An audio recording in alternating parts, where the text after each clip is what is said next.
दोस्तों, आपको पता है समुद्र मंथन क्यों हुआ? चलिए, आज मैं आपको बताती हूँ समुद्र मंथन के बारे में। पुराणों में वर्णित कथा के अनुसार एक बार दुर्वासा ऋषि बैकुंठ लोक से आ रहे थे। रास्ते में ऐरावत हाथी पर विराजमान देवराज इंद्र से उनकी मुलाकात हुई। उन्हें त्रिलोकाधिपति जानकर दुर्वासा ऋषि ने भगवान के प्रसाद की माला दी, लेकिन इंद्र ने अपने ऐश्वर्य के अभिमान में उस माला का सम्मान नहीं किया और उन्होंने वह माला ऐरावत के गले में डाल दी। ऐरावत ने उसे अपनी सूंड में लेकर पैरों से कुचल दिया। भगवान के प्रसाद का यह अपमान देखकर दुर्वासा ऋषि ने क्रोधित होकर इंद्र को श्राप दिया कि तुम शीघ्र ही तीनों लोकों से श्रीहीन हो जाओगे। दुर्वासा ऋषि के श्राप से तीनों लोग और स्वयं इंद्र श्रीहीन हो गए। असुरों ने देवताओं को पराजित कर स्वर्ग पर कब्जा कर लिया और लोकों से यज्ञ आदि धर्म कर्म का लोप हो गया। अपनी इस स्थिति से चिंतित होकर इंद्र समेत स्वर्ग के अन्य देवता ब्रह्मा जी के पास गए और अपनी स्थिति बताई।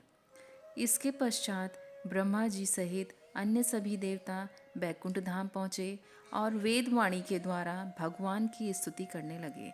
जब देवताओं ने सर्वशक्तिमान भगवान श्री हरि की स्तुति की, तब वे उनके बीच प्रकट हो गए। तब ब्रह्मा जी ने भगवान विष्णु से कहा, ब्राह्मण और देवताओं के कल्याण के लिए जो कुछ करना आवश्यक हो उसका आदेश आप हमें दें, हम वैसा करने के लिए तत्पर हैं। तब भगवान ने कहा, इस समय असुरों पर काल की कृपा है, इसलिए जब तक तुम्हारे अभ्युदय और उन्नति का समय नहीं आता, तब तक तुम दानव के पास जाकर उनसे संधि कर लो और बिना विलंब किए अमृत निकालने का प्रयत्न करो। अमृत को पी लेने पर मरने वाला प्राणी भी अमर हो जाता है। तो पहले क्षीर सागर में सब प्रकार की घास, तिनके, लताएं और औषधियों को डाल दो। फिर तुम लोग मंदराचल पर्वत की मथानी और वासुकी नाग की रस्सी बनाकर मेरी सहायता से समुद्र का मंथन करो। उन्होंने देवताओं को विश्वास दिलाते हुए कहा कि दैत्यों को केवल श्रम और क्लेश मिलेगा, जबकि तुम लोगों को अमृत फल की प्राप्ति होगी। असुर लोग जो भी चाहें वो सब स्वीकार कर लो। शांति से सब काम होता है और क्रोध करने से कुछ नहीं मिलता। भगवान विष्णु के आदेशानुसार इंद्र और अन्य देवता दैत्यों के राजा बलि के पास पाताल लोक पहुँचे। राजा बलि ने तीनों लोगों को जीत रखा था। इंद्र ने राजा बलि को समुद्र मंथन और उससे प्राप्त होने वाले अमृत की कथा बताई। अमृत की प्राप्ति के लोभ में असुरों ने देवताओं के साथ संधि कर ली। अब देवताओं के सामने जो सबसे बड़ी समस्या थी वो यह थी कि मंदराचल पर्वत को उठा करके समुद्र तट तक कैसे लाया जाए, क्योंकि मंदराचल पर्वत बहुत भारी था और सभी देवता और असुर मिलकर भी उसको उठा ना सके। तब भगवान विष्णु ने एक हाथ से मंदराचल पर्वत को उठाकर गरुड़ पर रख दिया और स्वयं ही सवार होकर देवताओं और असुरों के साथ समुद्र तट की यात्रा शुरू की। पक्षीराज गरुड़ ने समुद्र के तट पर मंदराचल पर्वत को उतार दिया। इसके पश्चात उन लोगों ने वासुकी नाग को रस्सी के समान मंदराचल में लपेटकर भली भांति समुद्र मंथन प्रारंभ किया। उस समय पहले पहल सभी देवता वासुकी नाग के मुख की ओर लग गए।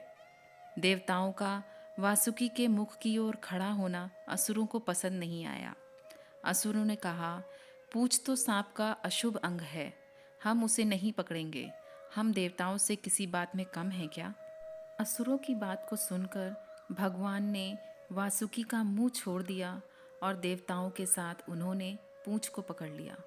इस प्रकार अपना अपना स्थान सुनिश्चित कर देवता और असुर अमृत प्राप्ति के लिए समुद्र मंथन करने लगे। जब समुद्र मंथन होने लगा, तब देवताओं और असुरों के पकड़े रहने पर भी अपने भार की अधिकता के कारण मंदराचल समुद्र में डूबने लगा। उस समय भगवान ने देखा कि ये तो विघ्नराज की करतूत है, इसलिए उन्होंने उसके निवारण का उपाय सोचकर अत्यंत विशाल और विचित्र कछुए का रूप धारण किया और समुद्र के जल में प्रवेश करके मंदराचल को अपनी पीठ के ऊपर स्थापित कर लिया। इससे मंदराचल पुनः समुद्र में ऊपर आ गया। जब देवताओं ने समुद्र मंथन किया तब समुद्र में बड़ी खलबली मच गई। मछली, मगर, सांप और कछुए सभी भयभीत होकर ऊपर आ गए। समुद्र मंथन से उसी समय एक अत्यंत उग्र विष निकला और वह विष सभी दिशाओं में ऊपर नीचे फैलने लगा। विष के भय से सभी देवता और असुर समुद्र मंथन छोड़कर भागने लगे। इस विष से बचने के लिए सभी देवता और ऋषि मुनि भगवान शिव की स्तुति करने लगे और कहने लगे कि त्रिलोक को भस्म करने वाले इस विष से आप हमारी रक्षा करिए। तब भगवान शिव ने उस विष को अपने कंठ में धारण किया और विष के प्रभाव से भगवान शिव का कंठ नीला पड़ गया। जब भगवान शिव ने विषपान कर लिया तब पुनः देवताओं और असुरों द्वारा समुद्र मंथन प्रारंभ किया गया। इस बार समुद्र मंथन से देव कार्य की सिद्धि के लिए अमृतमयी कलाओं से परिपूर्ण चंद्रदेव प्रकट हुए। समुद्र मंथन के क्रम में कामधेनु गाय प्रकट हुई और उसके पश्चात स्वर्गलोक की शोभा बढ़ाने वाले कल्प वृक्ष, पारिजात और अन्य दिव्य वृक्ष प्रकट हुए, जिन्हें देवताओं ने अपने पास रख लिया। इसके पश्चात उच्चैश्वर नामक घोड़ा, कौस्तुभ नामक पद्मराग मणि, पंचजन्य शंख और अन्य वस्तुएं भी निकली। इसके पश्चात सुंदर वस्त्रों से सुसज्जित एक गले में स्वर्ण का हार पहने रंभा सहित कई अप्सराएं भी प्रकट हुईं। इसके बाद शोभा की मूर्ति स्वयं भगवती लक्ष्मी प्रकट हुई और फिर और मंथन करने पर कमल नयनी कन्या के रूप में वारुणी देवी प्रकट हुई। इसके पश्चात अमृत प्राप्ति की इच्छा से जब और समुद्र मंथन किया गया तब उसमें से एक अत्यंत अलौकिक पुरुष प्रकट हुए। वे साक्षात भगवान विष्णु के अवतार थे। वे ही आयुर्वेद के प्रवर्तक और यज्ञ भोक्ता धन्वंतरी के नाम से प्रसिद्ध हुए। जब दैत्यों की दृष्टि उनके हाथ में रखे अमृत कलश पर पड़ी तब उन्होंने शीघ्रता से उस अमृत कलश को छीन लिया। इधर अमृत की प्राप्ति के बाद दैत्यों के मध्य उसके बंटवारे को लेकर झगड़ा प्रारंभ हो गया। उसी समय भगवान विष्णु मोहिनी का रूप धारण कर उन लोगों के समक्ष उपस्थित हुए। मोहिनी के आकर्षक रूप और सलज मुस्कान ने सभी दैत्यों को मोहित कर लिया।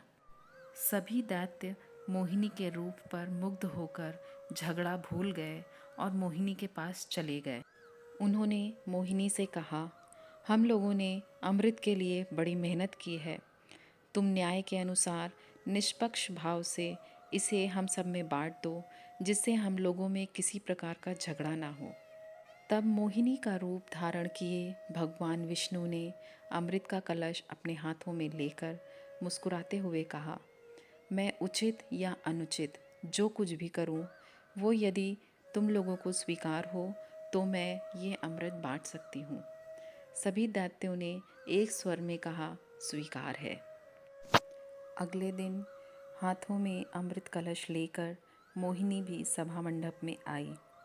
इसी समय सभी देवतागण हाथों में भोजन पात्र लिए असुरों के समीप आए। उन्हें देखकर मोहिनी ने असुरों से कहा, इन्हें आप लोग अपना अतिथि समझें। ये धर्म को ही सर्वस्व मानकर उसका साधन करने वाले हैं। इसके लिए यथाशक्ति दान देना चाहिए।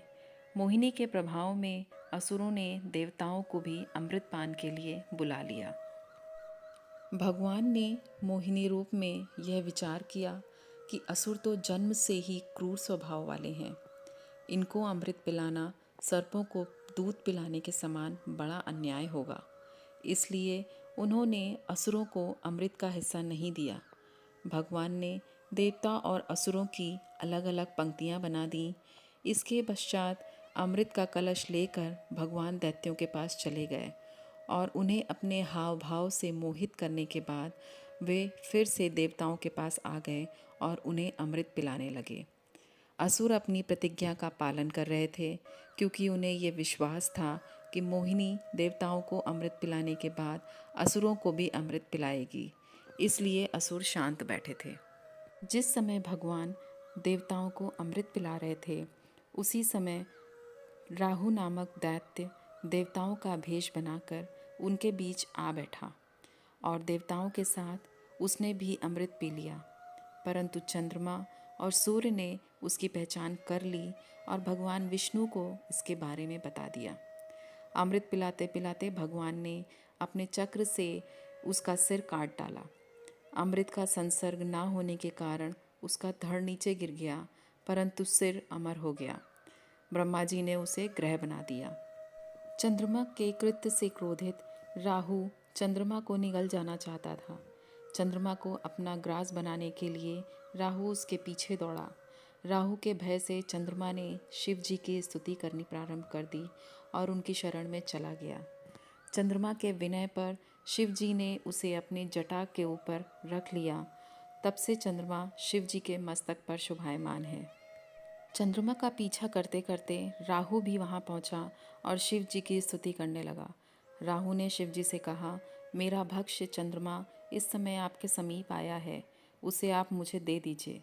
तब शिव जी ने कहा, मैं संपूर्ण भूतों का आश्रय हूँ, देवता और असुर सबका मैं प्रिय हूँ।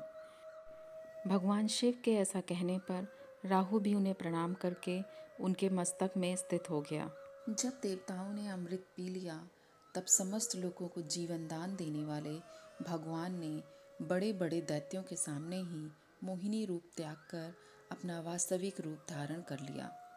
जब असुरों ने देखा कि देवताओं को तो अमृत पिला दिया गया है, लेकिन उन्हें अमृत नहीं मिला है, तो उन्होंने अपने हथियार उठा लिए और देवताओं पर आक्रमण कर दिया।